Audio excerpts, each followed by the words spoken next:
ప్రభుత్వంగా ఉంటుంది. ఇప్పుడు నారాయణమూర్తి గారి పరిస్థితి ఎట్లా ఉందంటే ఎట్లా డిఫెండ్ చేసుకోవాలో కూడా అర్థం కానటువంటి దయనీయమైనటువంటి పరిస్థితి. ఇప్పుడు ఎంటైర్ వైసీపీ మీడియా దగ్గర నుంచి వైసీపీ క్యాడర్ మొత్తం కూడా జత్వానీకి అగెనిస్ట్గా నీలి మీడియా కూలి మీడియాలో స్టోరీలు రన్ చేస్తూ ఉన్నారు ఒక పక్కన. ఇంకో పక్కనేమో ఈ అధికార ప్రతినిధులు వీళ్ళందరూ కూడా ఆమె క్యారెక్టర్ అసోసియేషన్ చేసేటువంటి పరిస్థితిలో వీళ్ళు ముందుకు వెళ్తూ ఉన్నారు. అంటే దీనికి అర్థం ఏంటి? పార్టీ మీడియా మొత్తం ఒకటే లైన్ తీసుకొని నడుస్తుంది. అంటే ఈ కేసులో దీంట్లో ప్రత్యేకమైన శ్రద్ధ అప్పటి ప్రభుత్వం తీసుకుంది. దాంట్లో కూడా ప్రభుత్వంలో 1-2 పొజిషన్లో ఉండేవాళ్ళు దీంట్లో ప్రత్యక్షంగా పాల్గొన్నారు. అంటే ఇప్పుడు 2వ తారీఖు ఎఫ్ఐఆర్ ఉదయం 6:30 గంటలకి పెడితే ముందు రోజే ఫ్లైట్ టికెట్లు బుక్ చేసుకొని 2వ తారీఖు తీసుకొచ్చినటువంటి ఆమెని 5వ తారీఖు కోర్టులో ప్రవేశపెట్టి ఇవన్నీ అంటే 24 గంటల్లో అరెస్ట్ చేస్తే కోర్టులో ప్రవేశపెట్టాలి. మరి ఈ మిగతా 3 రోజులు ఎక్కడ పెట్టారు?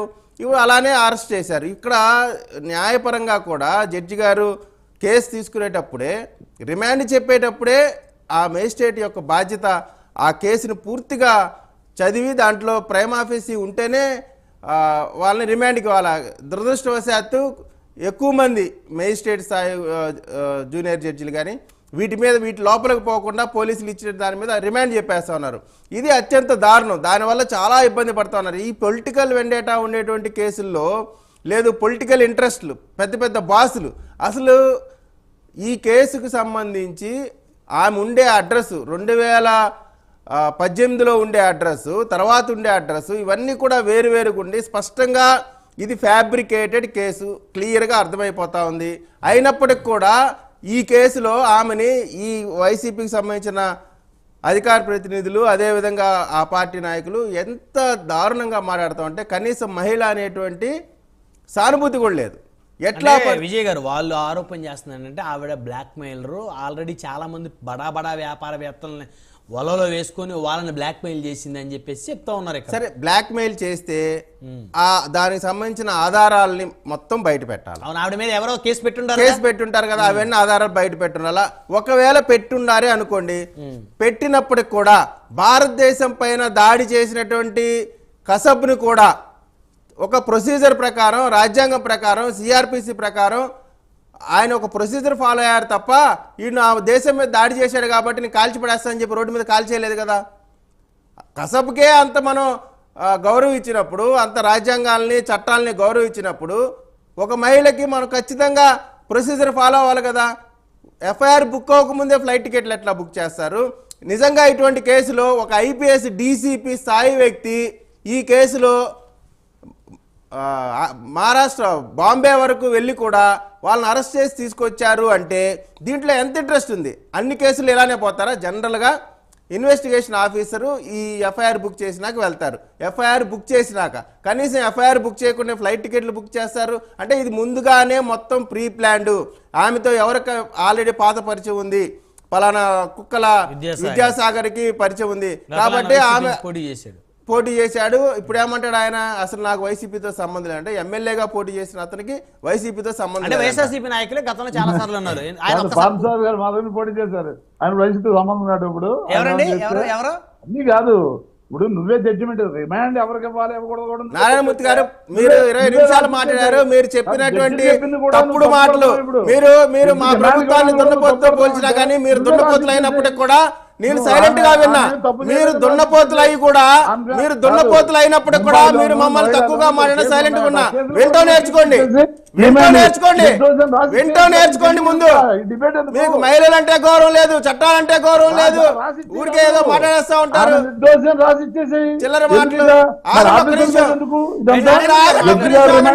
ఎంతసేపు మాట్లాడతారు? ఒక్కడే మాట కూడా డిబేట్ పెట్టింది.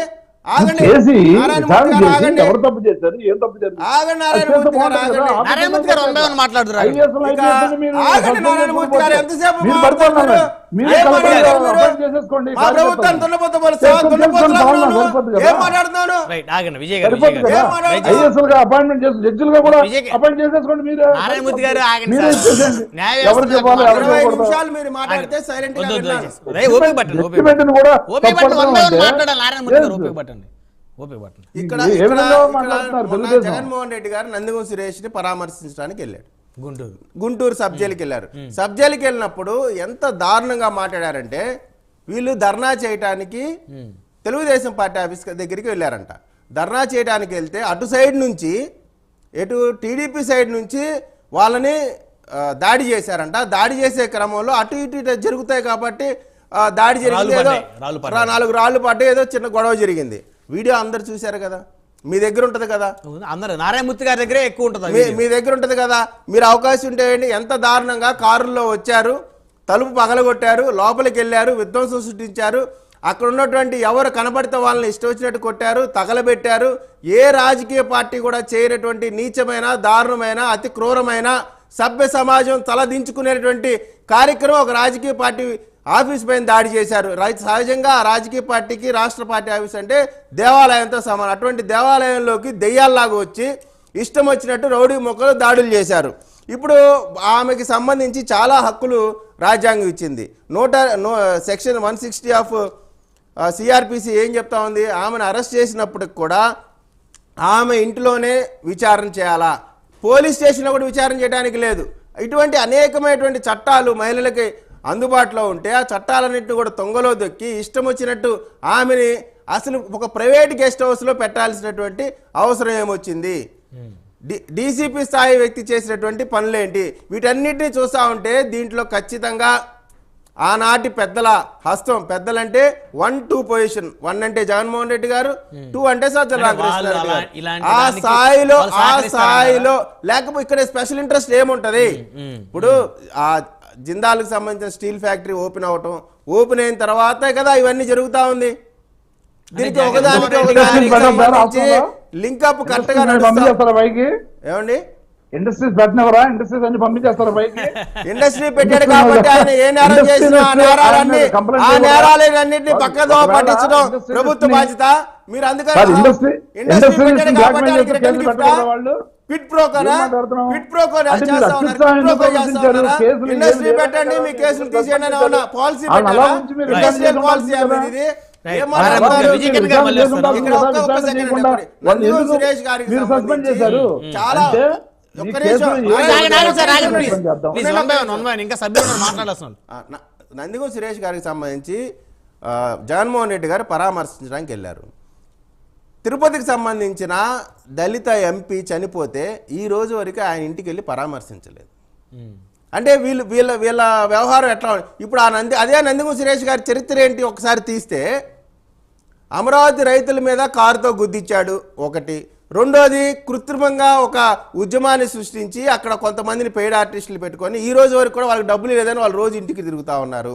ఇవి కాక వెలగపూడి గ్రామంలో మరియమ్మ అనే మహిళని హత్య కావించబడటానికి ప్రధాన ముద్దాయి నందిగం సురేష్ గారు ఉన్నారు ఆ రోజున. అంటే వీరి చరిత్ర ఎటువంటి నాయకులకి వీరి పరామర్శలు ఉంటాయి అనేటువంటి దానికి ఇది స్పష్టమైనటువంటి ఉదాహరణ. శ్రీరామ్ గారు అవన్నీ ఇప్పుడు అందరూ మాట్లాడుతున్నారు.